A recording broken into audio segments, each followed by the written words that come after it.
A ver, ¿cómo es posible que un solo filósofo, uno solo, pusiera una bomba bajo los cimientos de toda la cultura occidental y de paso diera forma al mundo en el que vivimos hoy?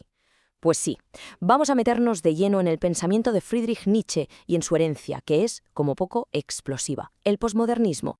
Ojo que el propio Nietzsche no se andaba con rodeos, ¿eh? Él mismo se veía como una fuerza destructiva, y la verdad es que tenía toda la razón. Su filosofía fue un estallido que hizo temblar casi nada 2000 años de pensamiento. Así que empecemos por el principio.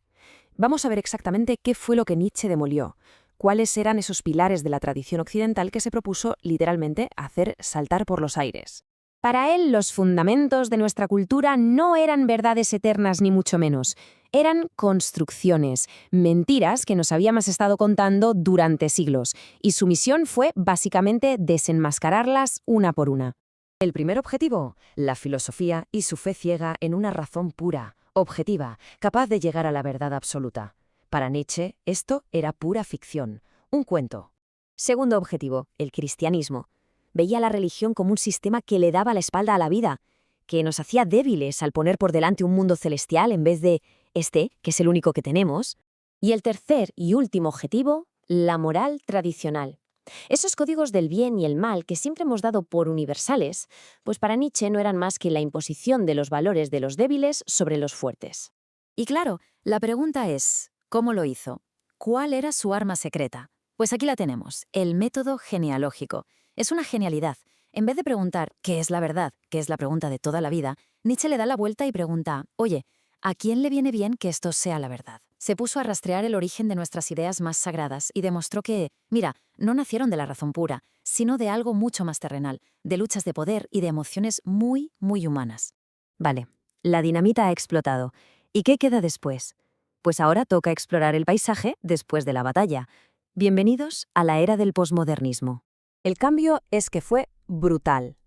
Imagina la modernidad como un bloque de granito, algo sólido, con una confianza total en la razón, en la ciencia y en un futuro cada vez mejor. El posmodernismo, en cambio, es lo que queda después de la explosión. Fragmentos, pedazos rotos de algo que ya no se puede volver a unir. El filósofo Jean-François Lyotard lo clavó con esta definición. Ser posmoderno es, sencillamente, desconfiar de los metarrelatos. ¿Y qué es eso? Pues son esas grandes historias, esos grandes cuentos, la religión, el marxismo, la idea de progreso científico infinito, que prometían explicárnoslo todo. Después de las guerras mundiales y los totalitarismos, esa fe en una única gran verdad saltó por los aires. Este cambio de mentalidad lo revoluciona absolutamente todo. Fíjate. Para la modernidad, la verdad estaba ahí fuera, esperando a ser descubierta. Para la posmodernidad, la verdad se construye, se hace con el lenguaje. La historia deja de ser esa línea recta que va siempre hacia arriba, hacia el progreso, y se convierte en algo caótico, sin una dirección clara. Y quizá lo más gordo de todo, el yo. Ya no somos una esencia fija, un soy, sino una construcción fluida, un me estoy convirtiendo constante. Claro, este nuevo mundo hecho añicos provocó, como es lógico, un debate intelectual tremendo sobre qué hacer ahora, sobre el camino a seguir. Y esta es la pregunta del millón, la que dividió a todo el mundo. ¿Qué hacemos? ¿Intentamos pegar los trozos y reconstruir el proyecto de la modernidad o aceptamos la ruptura de una vez por todas y aprendemos a vivir entre los escombros? Y aquí tenemos a los dos equipos. En una esquina, Jürgen Habermas. Él defendía que los ideales de la Ilustración, la razón, la justicia, la democracia, eran demasiado valiosos como para tirarlos a la basura. En la otra esquina, los que llamamos rupturistas, que decían que ya no había vuelta atrás, que cualquier intento de volver al pasado era inútil y estaba condenado al fracaso. La propuesta de Habermas es muy interesante, la verdad. Él decía que el problema no fue la razón en sí, sino un tipo de razón muy concreto, la razón instrumental, la que solo busca ser eficaz y dominar. Su alternativa es una razón comunicativa, una razón que dialoga. La idea es que, si hablamos de forma honesta, sin presiones, podemos llegar a acuerdos racionales y construir una sociedad más justa, un proyecto de reparación en toda regla. Pero, ¿y si no reparamos nada? ¿Qué hay del otro camino? Vamos a ver ahora las ideas de esos pensadores que decidieron que no había vuelta atrás, y que lo que tocaba era aprender a vivir en la ruptura. Aquí entra en juego Jacques Derrida con su famosa disconstrucción. Que no es destruir, es más bien desmontar, como un mecánico, nuestros conceptos para ver de qué están hechos por dentro. Y lo que descubrió es que nuestro lenguaje está lleno de oposiciones, razón y emoción, hombre y mujer, donde un término siempre está por encima del otro. Su frase «no hay nada fuera del texto» lo resume todo. Nuestra realidad entera pasa por el filtro del lenguaje. Luego llega Michel Foucault y lleva la crítica al siguiente nivel, al propio yo.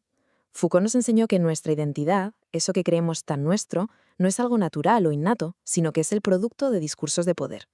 La medicina, las leyes, la psiquiatría, todo eso son formas de biopoder que nos van moldeando, que nos normalizan, y casi siempre sin que nos demos cuenta. El italiano Gianni Vattimo, inspirándose directamente en Nietzsche, propuso lo que llamó el pensamiento débil.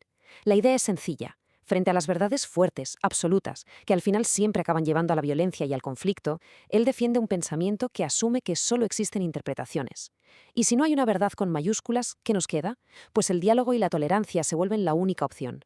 Y terminamos con Jane Baudrillard y su concepto de hiperrealidad, que es quizá el más profético de todos.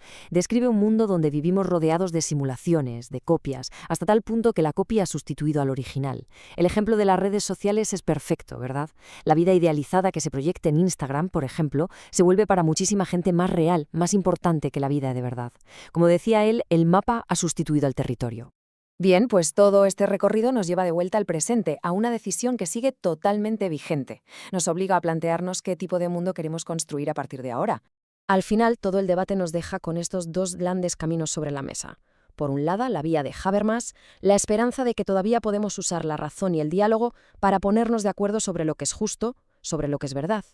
Y por otro, la vía de los rupturistas, aceptar que vivimos en un mundo sin centro, en un caos de narrativas que compiten entre sí y donde lo único que queda es la interpretación personal y la sospecha constante hacia cualquier forma de poder. Y esta es la pregunta final que nos deja este análisis. Si miramos a nuestro alrededor, ahora mismo, a la política, a la cultura, a lo que pasa en las redes sociales, ¿qué es lo que vemos?